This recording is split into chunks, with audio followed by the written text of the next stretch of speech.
రామనాథ్ గారు, దావోస్ నుంచి ఏం జరుగుతోంది? ఒక ఫీలర్ వదిలారా? ఒక ట్రైలర్ చూపిస్తున్నారా? అంటే ఇటు జనసేన యాక్షన్ ఎలా ఉంటుంది, ప్రజల రియాక్షన్ ఎలా ఉంటుంది తెలుసుకునే ప్రయత్నం ఏదన్నా జరుగుతోందా? ఎందుకంటే ఏపీలో ఉండగా డిప్యూటీ సీఎం అన్నారు, దావోస్ వెళ్ళగానే సీఎంను చేయాలి లొకేషన్ అని అంటున్నారు.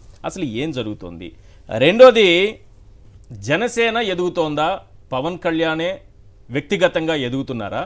అలా ఎదగడం అనేది టీడీపీకి నచ్చడం లేదా? ఇది ప్రధానమైన పాయింట్. అందరికీ ఒక అనుమానం వస్తుంది. ఈరోజు ఓన్ ఇమేజ్ ఒకటి బిల్డ్ చేసుకుంటున్నారు పవన్ కళ్యాణ్, అది నచ్చట్లేదు వీళ్ళకి అనేది కూడా ఒకటి వినిపిస్తోంది. ఈశ్వర్ గారు, మీకు కేఎస్ ప్రసాద్ గారికి, రాజీవ్ గారికి నమస్కారం. భరత్ గారి స్టేట్మెంట్, మంత్రి భరత్ గారి స్టేట్మెంట్ లో పవన్ కళ్యాణ్ గారికి 2 ఆప్షన్లు ఇచ్చినట్టు కనిపించింది. ఎవరికి నచ్చినా నచ్చకపోయినా నారా లోకేష్ సీఎం అవుతారు. అంత ముందు వరకు డిప్యూటీ సీఎం అనే స్లోగన్ తీసుకున్నారు.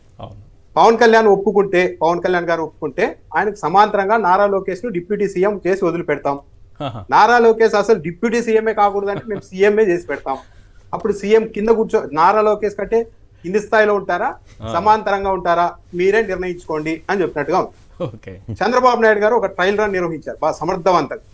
గమనిస్తే ట్రయల్ రన్ సమర్థవంతంగా. కడపలో ఆయన సమక్షంలోని శ్రీనివాస్ రెడ్డి గారు డిప్యూటీ సీఎం చేస్తామన్నప్పుడు ఏం మాట్లాడలేదు.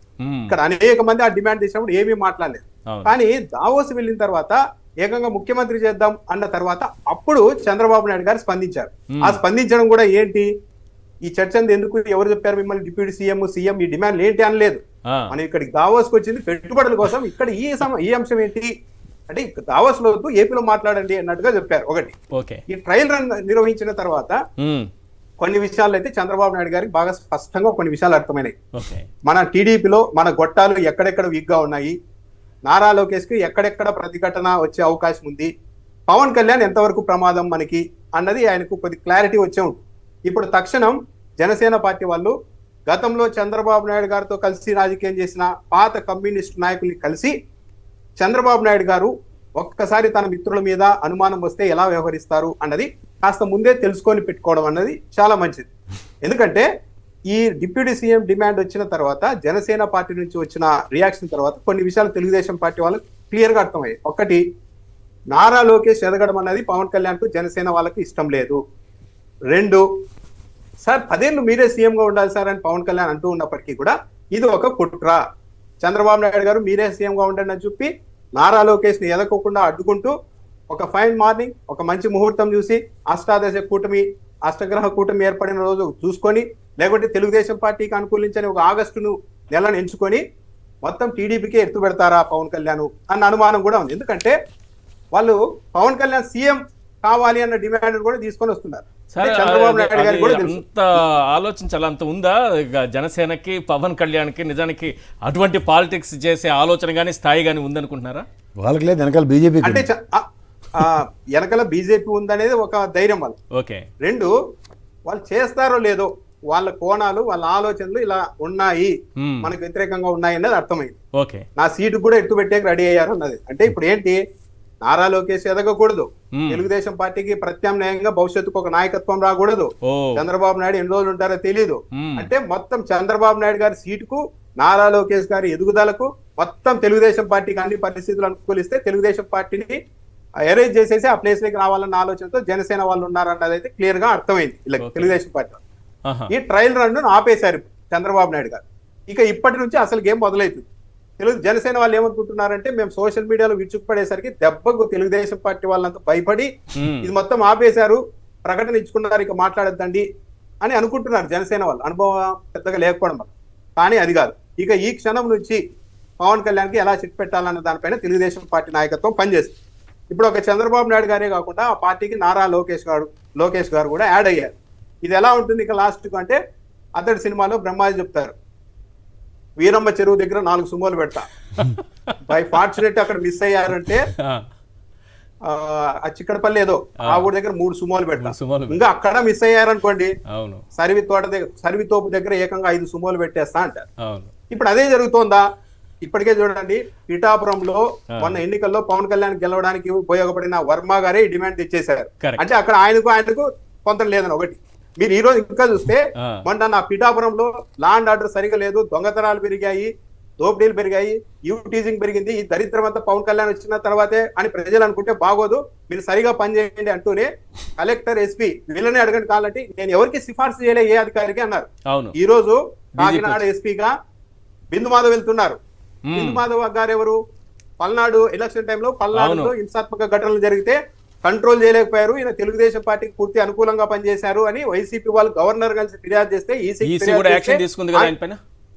ఆయన్ని సస్పెండ్ చేశారు. గవర్నమెంట్ రాగానే టీడీపీ వాళ్ళు మళ్ళీ ఆయనకి పోస్టింగ్ ఇచ్చారు. ఇప్పుడు హఠాత్తుగా ఈ ఎపిసోడ్ మొదలైన తర్వాత కాకినాడ జిల్లాకు ఎస్పీగా పంపిస్తూ ఉన్నారు.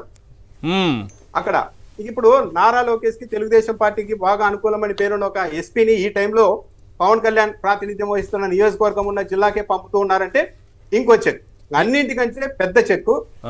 ఆ సినిమాలోనే తనికల పార్టీ గారే చెప్తారు, ఇన్ని సుమోలు ఎందుకునైనా అక్కడే ప్లాన్ చేద్దాం అన్నట్టు. ఒకవేళ సరే జగన్మోహన్ రెడ్డి అవతల ఉన్నారని వీళ్ళిద్దరు కలిసే ఉన్నారు ఇప్పటికీ కూడా. వీళ్ళు కలిసి ఉండడానికి కారణం ఏంటంటే అవతల జగన్మోహన్ రెడ్డి ఉన్నారు, మనం విడిపోయిపోతే అయిపోయింది, మన గేమ్ ఓవర్ అని. ఒకవేళ కలిసి ఉన్నా చంద్రబాబు నాయుడు గారు తన అనుభవాన్ని అంతా ఉపయోగించి లేదు ఎన్నికల వరకు మనం పవన్ కళ్యాణ్ వాడుకోవాలి అని అనుకున్నా పాత కమ్యూనిస్టుల మీద ప్రయోగించిన సిద్ధాంతం ఎలక్షన్ లో పైకి వస్తుంది. ఏంటి? పొత్తు పెట్టుకుంటారు, సీట్లు ఇస్తారు, ఎల్లన్న అన్న అంటారు, కానీ తెలుగుదేశం పార్టీ నుంచి రెబల్స్ పోటీ చేస్తారు. ఆ రెబల్స్ తో మాకు సంబంధం లేదంటారు ఫస్ట్, కానీ పోలింగ్ రేపు అనగా సాయంత్రం రోజు మొత్తం వాళ్ళ కేడర్ కంతా సైగ చేస్తారు, వేసేయండి మనోళ్ళకి అంటే పిఠాపురంలో వర్మనైనా గెలిపిస్తాం, వర్మ కోట్లు వేసేయండి అని కూడా చెప్తారు.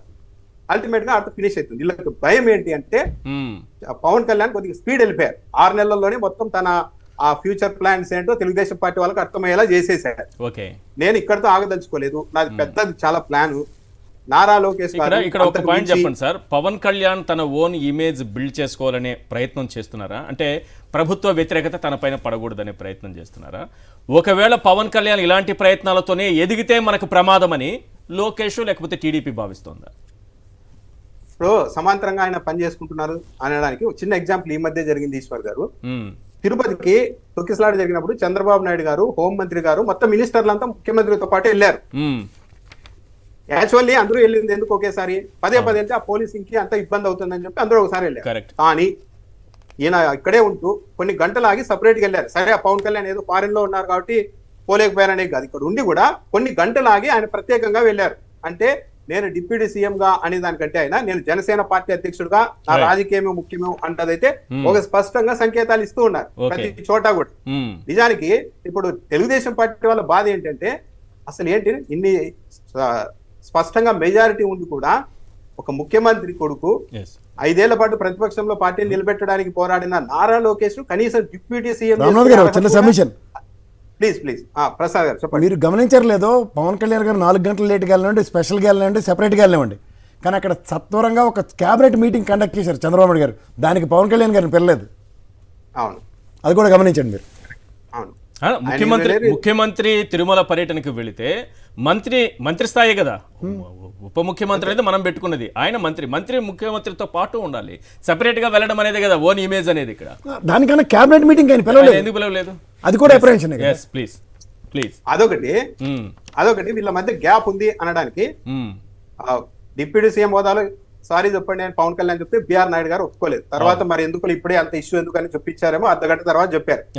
ఇన్ని రోజుల తర్వాత మొన్న నారా లోకేష్ గారిని ఎందుకు అడిగారు ఈ ప్రశ్న, ఇది ఎన్టీఆర్ వర్ధంతి సందర్భం తిరుమలలో సారీ చెప్పాలి అన్నప్పుడు పవన్ కళ్యాణ్ కు నారా లోకేష్ కి మధ్య ఏ మాత్రం సంబంధాలు ఒక 10% బాగుంటే అది అయిపోయింది కదండి, ఆయన ఏదో డిమాండ్ చేశారు, సారీ చెప్పేశారు, అయిపోయింది కదా అనేవాళ్ళు. అది పవన్ కళ్యాణ్ గారి ఆలోచన అండి. మా పార్టీ స్టాండ్ కాదా అనేసారు, వ్యక్తిగతం మా పార్టీ స్టాండ్ కాదా అనేసారు. అంటే వీళ్ళ మధ్య ఎక్కడా కూడా పొజిషన్ అనేది సరిగా లేదు.